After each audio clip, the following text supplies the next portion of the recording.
Hey fans, in episode 41 of the Fanzone Podcast, we discuss everything Eswatini. Joining us is Alexio Sigion, who is the former head coach of Hotspurs and Nsingizini. He tells us what goes on in Eswatini and why Eswatini players are all of a sudden so attractive to the castle of PSL. And he even says with all the development going on in their football leagues, we could potentially be seeing them in the AFCON. Between FC Hunters and Ngombe Award, a confusing deal has been struck and the two sides have come to an agreement, Ngombe Award buying the FC Hunters franchise, but it seems as if FC Hunters have been iced out of the deal. What will this look like going into the PSL season? And for the Chevrons, the Super 8s, they have reached, and it's great work from them in the cricket tournament. How will the rest of the T20 World Cup go after going 300 matches unbeaten in Group B? So enjoy this episode and get cracking. Fanzone, united by the game, powered by Moore's World of Sport. Welcome to Fanzone, your favorite Zimbabwean sports podcast discussing all the sports activities in and around and involving Zimbabwe. My name is Sips. And I'm Steve Vickers. We continue to say, go Chevrons, go. However it ends, amazing stuff that Zimbabwe have done for the nation at the T20 Cricket World Cup. And we are almost there. The start of the Castle Lager Premier Soccer League is creeping ever closer. This weekend, it's the Castle Challenge Cup, Scotland Dynamos at Rufaro Stadium, talking all about that game. And something very interesting on the show this week as we are looking into Eswatini, as we have 4 players from Eswatini who's going to feature in the Castle Lager Premier Soccer League this season. So welcome back to the show to Simba Chiminya, Star FM sportscaster. Thank you very much, Steve. Nice to be on the show always. Great. Simba's also going to talk us a bit about Chawanda Stadium. He was there recently. And what's it looking like between Mombiewara and Hunters as they get ready for the debut season in the PSL. And with us also is former Nsingizini Hotspurs coach, Alexio Sigion, who is with us in the studio. Alexio, how are you doing? I'm okay, Steve. I'm okay. How are you? It's a great pleasure to be on the best show. Well, thank you. We're thank you. Really excited to have you with us. Highly qualified. He's got a CAF A license from 2017. Here, back home, he coached Shabanie Mine, assistant at other clubs, including Ngezi Platinum Stars and Caps United last season, or more recently.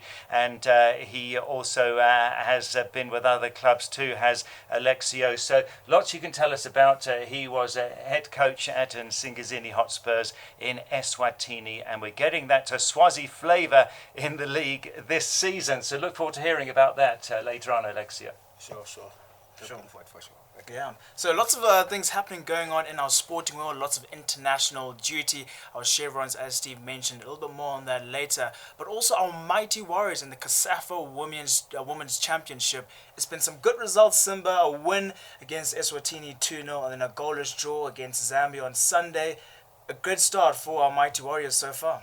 Yes, indeed, Steve. When you look at the fact that we are just coming off the preseason, actually we're still in the preseason, and then you go there, the worry was about match fitness, but particularly the match against Zambia, but they managed to hold on, created some chances, and getting a point in that game was too good for us, considering that we won the first game, and we are going to face Botswana, who is a less formidable opponent compared to Zambia, and we'll be facing our chances of getting a win in that game. So I think that was a commendable performance from the Mighty Warriors. Also, you look in the game against Zambia, Cynthia Shonga being named the player of the match in that game. Good performance from the Mighty Warriors. Just looking to the next game against Botswana, and hopefully we're going to get 3 points in that game. Yeah, this is progress, Sips. We were 2011 champions, glory days back then, but 3 of the last 4 editions it's been group stage exits, so it's been tough going for the Mighty Warriors. It wasn't a great game against Zambia. They hit the crossbar in the second half, but getting a draw against them, they were without their 2 best players, Barbara Banda and also Rachel Kundananji. They're international stars, but still a very strong squad. So this was good going from the Mighty Warriors. The math is a little bit complicated, but the summary is if we win on Tuesday against Botswana, we almost certainly go through either as group winners or as the best runners-up. And Steve, Simba mentioned briefly that the pre-season training, they're worried about match fitness. So were you hesitant, reluctant, keeping expectations low going into the tournament? Yeah, very much so, because we've seen it before, and just not enough international matches as well, so more so that this is coming off season. Interesting mix as well. Rotunda Makore is still going at 32, scored in the opening game. She is still good. Alice Moyo among the other established players in that squad as well.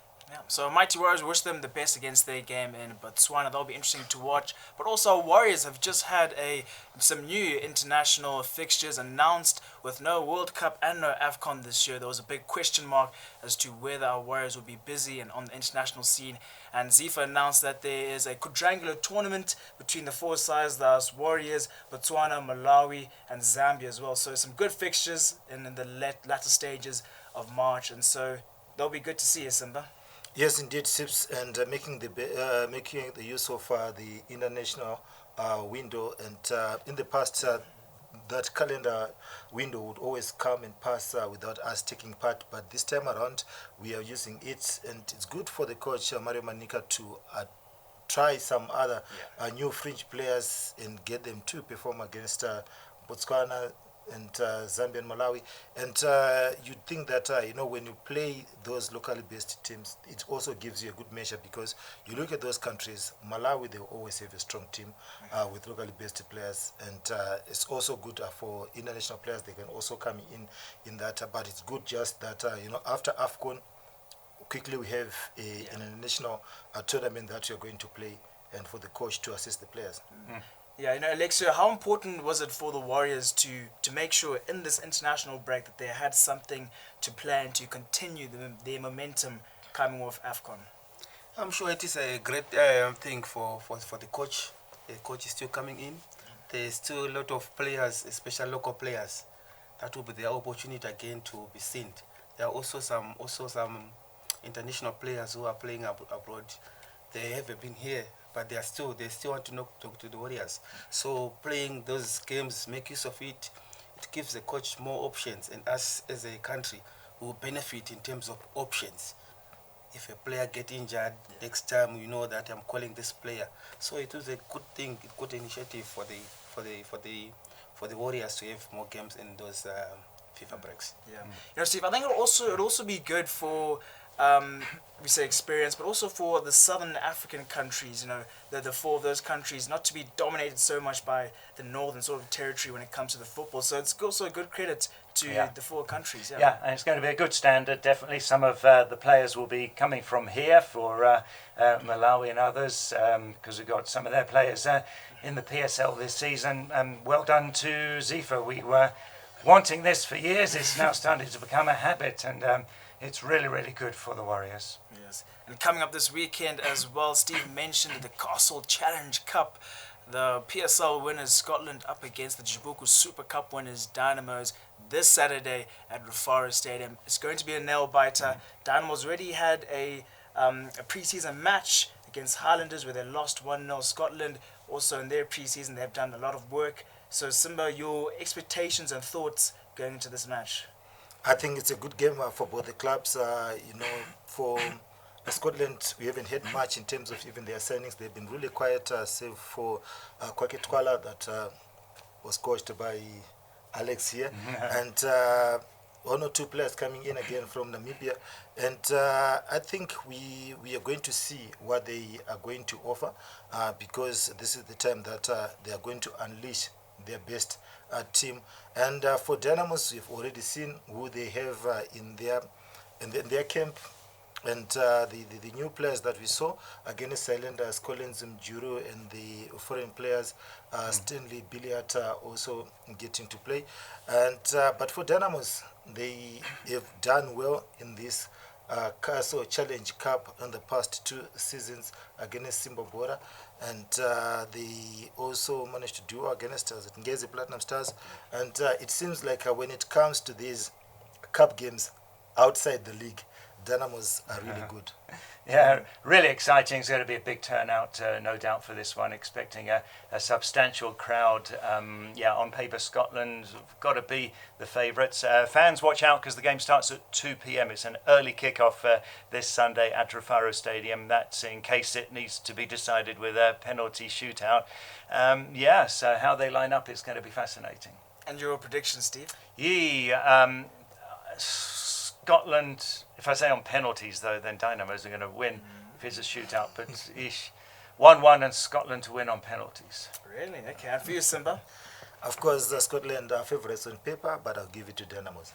Give it to Dynamos, okay. Yeah. And the goal difference? I think Dynamos just take it on penalties. Penalties, okay. And for you, Alexia, what do you think this game? Yeah, I will just go and witness. I'm sure the coaches are doing something great. I'm sure it will be a great and exciting game. We all got to see. I don't want to take sides, this side as a coach, but I know all the coaches are putting hard to make a team so that the team can compete. We are still in the preseason. There were also one or two things that the coaches will be trying. So I'm sure it will be quite interesting. Yeah. So it's definitely a game that you'll be interested in and maybe watching, keeping tabs. For sure. Yeah, for sure. I'm going to give a 1-0 win to Scotland. I think that they're going to be hungry. Dynamos also will be hungry. I'm trying to give it to Scotland, their first win on home soil. Yeah, Dynamos will be. Of course, losing that Gyros jury match to Highlanders as well. But they might be slightly sharper, perhaps, as well. Yeah. Possibly. Well, let us know your thoughts for the Castle Challenge Cup this Saturday, 2 p.m. kickoff at Rufaro Stadium. Now, Alexio, you've done a lot of coaching from Caps to Ngezi, but on our topic of conversation today at Nsingizini Hotspurs, and we've seen quite a number of influx of players from Nsingizini. Why do you think we're seeing players coming from Eswatini this year? Oh, thank you. First of all, I would say it's a good development. Very good development, good structures at Eswatini. They are working very hard and there's talent there.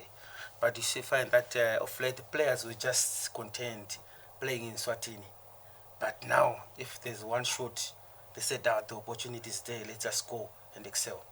But I still believe that it's a good development upon the Eswatini Football League, which pushes work in, work out, work in, work out, so that they get the best out of players. Coming to Nsingizini, the players, they just say, no, coaches, we want to do it. We are looking forward to go outside. And the privileged part that the president of the Nsingizini, they've allowed the players to go. Some of them, they're still having the fresh contract like Kwake. I'm sure they're still having 2 years. Tiger, maybe, that's Nelly, so he's still having 1 year and 1 year and a half. Sambulo also 2 years. But he opted, so no, you guys just go there and give it the best. And it will be the best for the country as well. Okay, so you're saying we can also, in the years to come, expect more players coming from Eswatini to the PSL? 100%. 100%. Yeah, sure. 100%. Wow. So the players who are coming to Zimbabwe, Sambulo Simelani, his nickname is Masoso, from Nsingizini to Hard Rock. Hard Rock also have signed Neliswa Dlamini. He was the captain at Nsingizini. That's interesting. And Scotland have got Kwake Twala. And also Agama, newly promoted, have got themselves a Swazi player, Piliso Newman. That's from Mbabane Swallows. His nickname is Strong. Read some of the reports from Eswatini. They're really excited about their players getting a chance to come to Zimbabwe, Alexio. Yeah, for sure. Like I said, it will be a great privilege for them, having more international players coming from outside, and it will come just give an impact to the national team. So right. So traditionally it's been Mbabane Swallows and Highlanders. Those are your armed forces teams, but Nsingizini is a privately owned, more like a Scotland kind of team. Yeah. For sure. Yeah. It was just Mbabane Swallows, Mbabane Highlanders, Green Mamba, Leopards, and Buffaloes. So they were more dominant teams in Eswatini for a long time. In terms of trophies, the charts, they all have 2, 3, 4 consistent back to back. But for the past 2, 3 years, Nsingizini is taking over. Right. we kind of don't like Nsingizini because they knocked Simba out in the Champions League. Were you surprised with your knowledge there? Did you think it was possible for a Swazi team to beat a Zimbabwe team? Yeah, of course. For me, I thought so too. It was going to be easy, but with the work that I left there with the guys who were pushing, I know that the guys, they were going to push all out to get that exposure. Because previous year we played Confed Cup. Yeah. I was there. It was the first maiden major tournament. It didn't go well.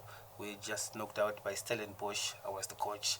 So even the president admitted that, no, this is a learning curve. But next season, okay. coach. So it's your fault that Simba got knocked out? It's the work that the guys did. So what does a Swazi player bring in terms of physique, attributes, skills to the Casalaga PSL? Yeah, I would want to maybe go one-on-one in terms of those players that come, especially those who went to Hard Rock, especially Masoso. Masoso is very, very skillful, speed, and he's still young, very energetic. If you could see him playing, you see that there's a boy. And there's this Nelly Swatlamini, they call him Tiger. Right. He's one player that I know that if he's playing there, you see a tiger. Very energetic, he wins duels. You know, it's a player even to us, a marvel to watch. Also going to Kwake, who is in Scotland. Very, very talented left back. You know, if he reminds me when Kadamini was still going up. You know, now, even when I was there, I was just talking like, no, this is Kadamini. The way Kadi used to play up and down, technically sound, free kick. Right. So I'm sure they're going to add more value in our Casalaga Premiership this season. And the Agama player? Yeah, Mr. Strong. They call him Mr. Strong. Mr. Strong. Yeah, Mr. Strong. So yeah, he's a player that is very silent, but very intelligent. You know, there are those players that people won't even mention that know he's playing. But whenever you see him playing, you identify, oh, there's this good player. Very young, as 21 years. Do they all go into the starting lineup here, do you think? I believe so. I trust them. For sure. Yeah, but you can take us through, because I understand you sent some of the players when you go to Eswatini and brought them to Nsingizini. What you saw in those players when they were playing for other teams? Sure, it was a privilege. I would say that I'm sure I was just one of the privileged coaches in Swatini. When I get there, most of the president, they will just sign their players and the coaches coach. So when I get there, we played, and the president said, "Coach, can you please assemble the team?" Then we went there. That time, Nelly Swatlamini was the player of the season. So I just said, I need this one. Who was he playing for? Who? For Mbamani Swallows. Then there's this Sambulo Masoso was being loaned out, but he was a Nsingizini player because he was still at school, grade 11. Wow. So when he done, said, no, let's just take him. Then I took him over, Sambulo. Then we play with those two. Then we finish the season, those two. Then we start the season now. I took Kwake. I said, President, can I have this one? So that, because we are looking forward for the championship now. So we are preparing. So let's have the quality and stuff in the Kwake. Most of the time when you play national team, he used to be a captain. Yeah. Wow. Both of them, Tiger and Kwake, they are also vice captains for the national team, because the captain is playing in Zambia. So when he's not around, those guys, they'll be captain. I said, no, we need stability in our team. We need to make a name. Okay. So the president gave me that privilege, and I signed those guys. For sure. So last week the PSL has relaxed the number of foreign players allowed. The quota is now 8 players that a club can register, foreign players up from 5. It's going to be very exciting, all these foreign players, but from a coaching point of view and a Zimbabwe point of view, what's your opinion there, having that many foreign players that a club can register? Because if you sign, they're probably going to be in your first 11, aren't they, if they're from another country? Yeah, for me, again, it's also a good thing for that election of the foreign quota, because we need competition. Our local players, they will fight against those ones. And you find that most of the players are coming foreigners, they'll play in the national teams. So you find that in each team, they will be having 3 players playing from different national teams, playing again with our local players, it will add value in the competition in our league. It will make it beautiful. Okay. Doesn't it mean we're not developing enough, especially with your youth perspective? Is that not an indictment on our youth? Yeah, like I said, maybe in Zimbabwe for the meantime, we also getting those things that we need to get a proper development. For now, the development is not up there. So sometimes just getting a player 15, 17 years, 18 years, it's very rare. It's very rare. So we need maybe to an opportunity again for those youngsters to get a proper time to be developed. And this team, they're excelling with those players. But when these youngsters are getting proper developed, you'll find that the clubs won't even hire even 3 or 4 foreign players because we have the youngsters who are well developed. You mean proper meaning they're starting younger? For sure, yes, yeah. And Alexio, you mentioned that in the Eswatini League that there's lots of development. Players are becoming more technical and skillful. The 4 that have come here to Zim and the one in Zambia. And all of them are part of the Eswatini national team. So they're getting lots of skillful players. Do you think we'll be seeing Eswatini qualifying for the AFCON finals anytime soon? Yeah, I'm sure I've got that hope for that they will do so, because I was just checking when I was there. They played against Cameroon. They played 0-0 both sides. They played Cape Verde. It was a decider for Cape Verde, although they lost, but I could see that they are eager to. Again, they were pushing, the standards of football. They are getting up there. So for me, getting more players outside and getting there as an international players, it will give them challenge and push. I'm sure the next season we won't be surprised finding Eswatini in AFCON. Oh, that's very interesting. For sure. For sure. Yes. Okay. And so you had your stint at Nsingizini Hotspurs, but you're now back in Zimbabwe. What are you doing now? You're with your cafe. You are a cafe coach. So where are you using those skills? What's happening with you right now, Alexio? Yeah, for now I'm just looking forward for the openings. There was also some clubs that we are also talking to, but I'm still free. I'm still looking for openings, and I'm still looking forward also to get an opportunity to say now I'm just a coach, just getting there and staying alone and coach. And if an opportunity comes under any role of coaching, I would take, because football is just football. You cannot do it alone. We just need a teamwork. Well, and Alexia, just give us a quick word about Shabanie Mine, one of the proudest, most famous clubs in the country in Division 1 currently. As a former coach, you're still following what's happening there in Shabanie? Yeah, for sure. Hey, that team is the only team that gave me a pride to be a coach. They just give me, they trusted me with their team. Unfortunately, the team didn't do well. We were relegated, but still following. They are also pushing there.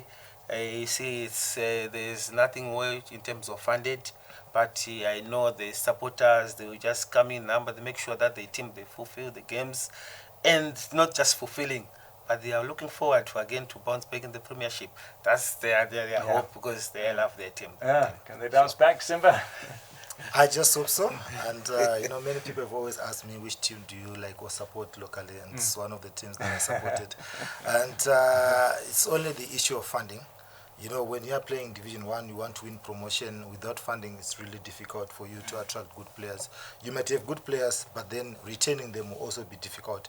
And you need to build a strong team. So if you don't have money, you'd need maybe at least 2-3 years with the same number of players so that you can mount for the title.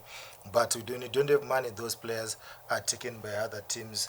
The likes of Manford Nzimu was one player that was really good for their cast of players, but then they went to Triangle. Leo Hoff is the same thing again. So for them now, if you don't have the funding, it will be difficult for them, because looking now in the Central Region Soccer League, there is Kwekwe United. Good capital injection from Better Brands, so they are one of the most liquid clubs in Central Region Soccer League right now. Then there's Blanket Mine. They've also good funding, so it's going to be difficult for Shabanie Mine again. And another team, Gwanda Pirates. So in terms of support base, yes, you enjoy watching games at Magla Stadium. At any given time, you're assured of plus or minus 6,000 fans. Every day, and you also have fans that will be following the team traveling throughout the region. But then in terms of results, I don't think they'll be able to win the title this year. Yeah, it's a lot of hard work. And yeah, for the Division 1 teams, winning promotion into the Casalago Premier Soccer League is always the goal.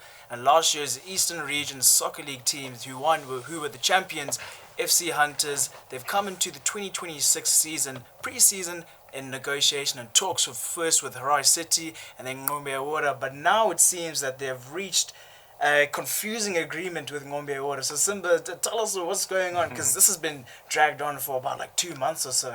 Yeah, so they went into partnership and now they took the name Hunters.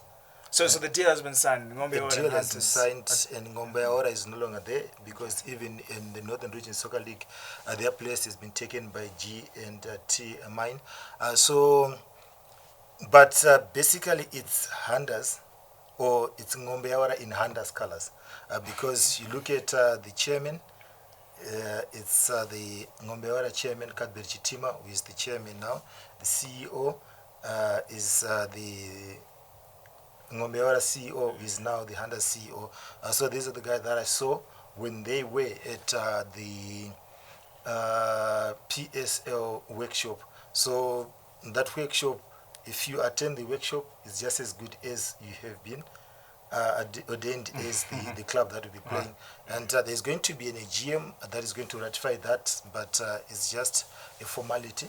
So at the moment, it's Ngombe Awara now in Hunters colors, and they are the ones. And even the training sessions, everything is just being conducted from the Ngombe Awara side. The coach, Nisbet Jabo Sarichera, is the coach of Hunters. And remember also Ngombe Awara's nickname was who? The Hunters. So for them it's just the continuation. According to the story on the Fanzone website, there won't be any Hunters players likely to make it, players from last season to actually make it into the squad. Yeah, I think there might be one or two if those players didn't go to other clubs.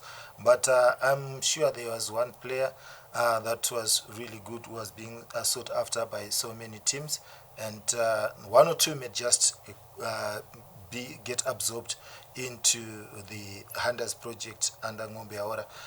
But most of them, they had their contracts, they'd run out. And if you look at the composition of players at Ngombe Awara right now, those fringe players that were there at Scotland just cross over to Ngombe Awara and now Hunters. So I don't think there will be many players coming in from the original Hunters. Wow. Yeah, I know, Alexio, from a coach's perspective, I'm sure it must be heartbreaking to earn promotion with your club and team, and then almost sort of get phased out by a team that's bought the franchise. Now, how do you feel when you hear a story like this, or has this ever happened to you? You know, to be honest with you, the issue of, I would say maybe the challenges that will be there sometimes to be under control. As a coach, you get promotion, maybe there were some challenges in terms of resources, so you just accept it. And as a coach, you just that's my job. I did my job. I'm done. The team is already promoted. I'm waiting for another assignment. If you look at coach, in his mark, he's also an assistant coach to Ngezi Platinum. So for him, he's already to a party. It's done already. He's another step forward. For the club, again, now they will look at the administrative, like maybe the resources and stuff. Okay. Yeah, so it might not force to get there when you are not having enough resources. Yeah. One of the resources that FC Hunters has is Rodaka Stadium, and they're allegedly going to play with the new FC Hunters side at Rodaka Stadium, but there are concerns about where the stadium's at. Will be ready for the PSL season. What are your thoughts on that, Simba? I think that talk was just to pacify, people who were doubting this deal. But when you want to really look in reality, there's no way that they can start renovations right now and then say even by the second half of the season, the stadium will be ready. It takes a long time. And it means that the whole season, they will be playing elsewhere. And it's most likely that they're going to adopt one or two stadiums in Harare, either at Trufaro Stadium or at the Hart Stadium.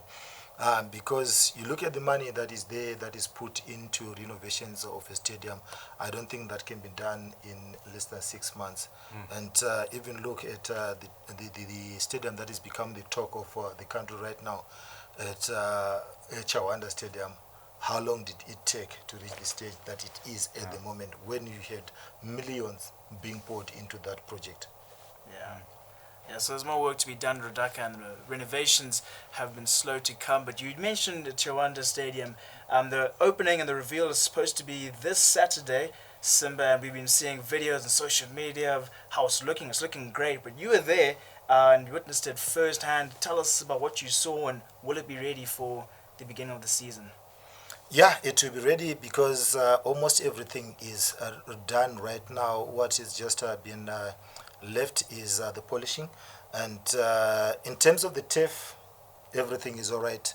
The dressing rooms, everything is all right. So they are just left with the painting, and actually I have been there the previous week, and within a week after I left, and then went back the past weekend, and it was kind of different because when you left, the Juro was being installed, but now it had already been painted, and inside the workforce is kind of tripled, and they're working overnight to make sure that by this week, before the end of the week, everything else will be done, and they are also doing the paving around the parking a lot, but it's a beautiful project, one of the best that I've seen, because I was privileged to go there when it was the groundbreaking ceremony.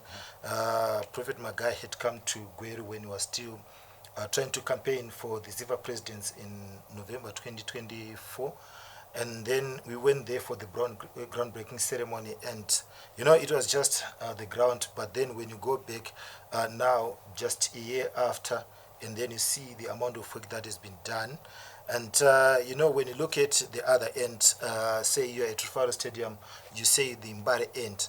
So what happens is the Mbare end, they are villas. They're about 18 or so, 21 villas. So when you're watching a football match, you can just slide the door, you get to watch the match. If it's boring, you close, you go into your blankets. And it's really something that is really interesting that, for the first time in our country, you have a stadium of that magnitude. So many people would say football is for people without money, but when you're moneyed, you can just book your villa, and you're in there, you rest, and then it's 3 p.m., you just open the curtains, and you just start watching the game. And when you look at also at the media section there, and we were just talking with other colleagues that this is a good media section, like unlike we have seen in other stadiums. It's more or less like what you have seen in some international stadiums, or the one that were being used for the Africa Cup of Nations in Morocco. And we were laughing that the media section is just above the VVIP, and some of the guys, colleagues like Leo Mnende from Bora Africa, was saying, so how are we going to quarrel and make noise, because we'll be above the VVIP. And it's a good setting for the media, and the commentary boxes are also top notch. And then the tunnel getting into the changing rooms, like the home team, the pictures of the big five. So in terms of tourism also, it's really good. You see the elephants on that end, lions that end, and their nickname is Kasongo, and the warthog, the wild pig, and it's also in there with its medals in the neck. So I think everything is really good. When you see the changing rooms, we were talking about the changing rooms at Ngoni Stadium, with running water and everything, but if you get into the changing rooms at Chawanda Stadium, you're not going to believe it. Sure. Sports tourism. You can watch the game from the balcony of your villa at Chawanda Stadium. And there's been a CAF inspector in the country to assess Chawanda and Barberfields and Morzingoni Stadium for international games. Tell us more. Yeah, and it's a guy from Rwanda, Alois Mpambara, and he was making an assessment to see if it's ready for inspection, but of course he's not allowed by FIFA to comment, but from the comment that he was giving, he was really impressed by the work that has been done. And for him, he said you should also push for a higher standard, so that it doesn't give you problems when you want to host international matches, because the assessment that is doing is to assess if it's good to host the Warriors games. But from what he saw, he was really impressed, and you can't really compare it to other stadiums that are hosting international matches. And the only challenge that might have been there is the issue of the airport, the distance from the airport and five-star hotel. But now there are also some other facilities, like the Dream Inn lodges and another hotel that is there in Kwekwe, that are going to help them get that standard. But in terms of the setup at the stadium, the turf, everything, they're going to pass the bill. So the Warriors could play at Chawanda Stadium potentially, but you're supposed to be 200 kilometres maximum from the airport, aren't you? And Kwekwe is just over that from Harare. Yeah, not only the Warriors, but Dynamo Scotland in the Champions League and CAF Confederation Cup, they are most likely to use Chawanda Stadium. And the other two venues, looking at women's and youth games? They are looking at Baba Field Stadium to be able to host youth games and women's games, as well as Ngoni Stadium. And Ngoni Stadium have already done that. It has hosted some of the COSAFA games and CAF matches. So the other two, Ngoni and Baba Field Stadium, are for the youth and women, and Chawanda Stadium for the Warriors and CAF, the Champions League and Confederation Cup. So progress and renovations going very well at Chawanda Stadium. We possibly could be seeing international matches being hosted at Chawanda. On the international scene, our Chevrons have been doing us proud, going 3 out of 3 wins in Group B, unbeaten, the first time in Chevrons history. Steve, what a way to kick off as we head into the Super 8 tournament. Yeah, and recording this just before the game against West Indies, but I've got to say it's never ever been this good for Chevrons fans. This has been absolutely incredible, this T20 World Cup. I've been watching the Chevrons for more than 30 years.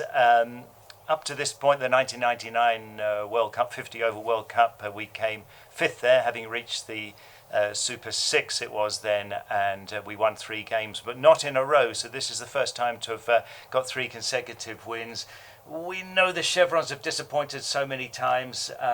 2018 will never forget the gut-wrenching defeat to the UAE when we were hosting those World Cup qualifiers, and that was a day it seemed like cricket had died. Then the dejection from fans and the players. Sikandar Raza was out of cricket for a while. He was too heartbroken, so I'm very happy for him that he's back now captaining, and what an innings from him. What a chase we had against Sri Lanka in Colombo.